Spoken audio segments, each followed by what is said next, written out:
So, Brian Villoria is fighting again. When?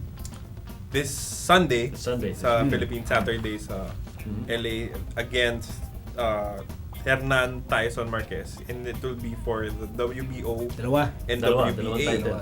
So they are unifying two titles. Unifying. Now, what do we know about Marquez? Well, Marquez, aside from being known as Mike Tyson of the flyweight division, If there ever if, was if one. ever there was, Parang that's possible, diba? Parang that's where the parang moniker isang came hita from. lang ni Iron Mike yun eh. Diba? Smaller version guys. But anyway, okay, May sige. tato rin siya. Super scaled down. diba? Super scaled down, miniaturized, whatever Mexicanized. term you want to use, diba?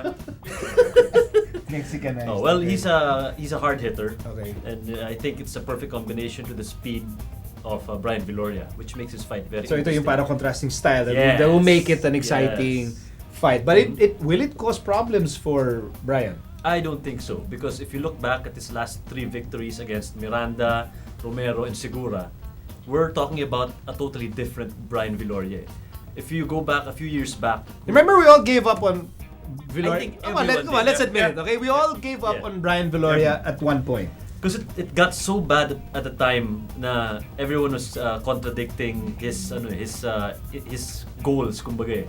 Everyone was saying he's only good for 6 rounds. Yeah. And he's a pro. He didn't have heart. Wala eh. Diba? Yun yung Yep. mga criticism sa No kanya noon heart, eh. no resistance. Oh, yung lahat sabi eh. mo, tsaka sabi mo, diba? Oo, lahat eh. What? Bakit totoo ka? Nakita ko dito. But now, everything's so different with Brian. It's very different. Why is it so different now? He revamped everything. Everything. Everything. Especially his resistance training. Mhm. If you go back to his last fight where he won by TKO on the 9th round, was it the 9th Yeah. round? No one expected Villoria to last that long. Whether or not he was taking control of the fight or not. Because we never got used to seeing Brian Villoria going past 6 rounds. And then he won convincingly in his last 2 fights, going toe-to-toe all the way to the end. Which shocked a lot of... Which shocked a lot of, including you. Yeah. Hindi, ko naman eh. Because I know I'm not alone. Yeah. I'm not alone being shocked. Yeah. But I will say, pleasantly shocked. Pleasantly Pleasant. shocked, Siyempre, yeah. happy tayo, di ba? Happy tayo na, you know, put it all together. And as you said, made the necessary adjustments. Right. Whether style-wise or maybe even, you know, parang mentality, emotion, and really put it all together. Do you totally expect that Villoria will win this fight?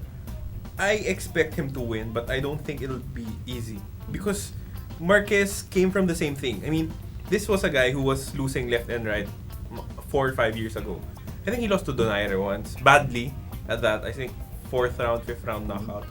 And then nagre-dedicate din siya eh. So he's sort of going through parang like a Villoria phase. Yes, exactly. And so his own fans as well Believe that he will beat Villoria convincingly. So I think Villoria's speed advantage will be key, but this is not going to be an easy fight for Brian. But at least now we're believing in Brian again. Well, as you said, it's a revamped Villoria. It's no longer a question of whether he can win. Uh-huh. We know he can because finally, the question about his heart and his speed and his resistance, diba?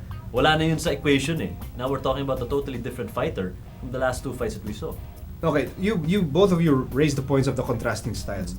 Ano yung pinaka-worry natin for Brian? Ano yung mga dapat na never niyang gagawin for this particular fight? Kung ako tatanungin mo, yung pace. Kasi, Ano yung pace niya dapat? well, he has to stay in control. If you look back, as in, we always have to look back at that dark time in his career. Yeah, diba? yeah. Na parang after 6 rounds, nanggigigil yung Villoria because he was always looking for that one punch to end it all. Like he did in one of his victories. But the way he paced himself against Segura, which ended in that big bukol Yung in may his show head. pa That was ugly. Oh, yeah. And then Grotesque, against Miranda and yeah. Romero, he was timing himself perfectly. He was pacing himself perfectly. I think that's exactly what he needs to do against Tyson. So ikaw Marquez. babaten mo talaga yung pace. Pace. Pace. Yeah. Ikaw. Ako, if Brian does not fall for the trap ni Marquez of going toe-to-toe with him, he will win this fight. Kasi kahit anong sabihin mo tungkol kay Brian, for boxers, for punchers like Brian, he will always have the tendency to go back to his roots and just parang slug it out toe-to-toe. If he does that, delikado siya. Pero kung galawan lang niya, if he moves side to side, stay out of trouble, mas magiging madali yung laban for him. Okay. Bold predictions because you two are bold men. Go! Bold men. Bold predictions from bold men. I'm gonna call this as a Villoria win in 7 rounds, TKO. Ako ka-Facebook ko si Marvin. Si Marvin kasi Marvin, tinetrain niya Samodio. si... Okay. Na nasa wild card Yeah, ngayon. yeah. Sabi niya, sabihin ko sa inyo, Brian Villoria, stoppage in the 9th. 9. 7th, Mm-hmm. 9th. Nagkakalayo. 9th. Okay, so this fight is happening Sunday. Sunday here. Sabado. Doon. It Doon. will be aired, I think, GMA at 3 p.m. Yeah. Sunday, 3 p.m.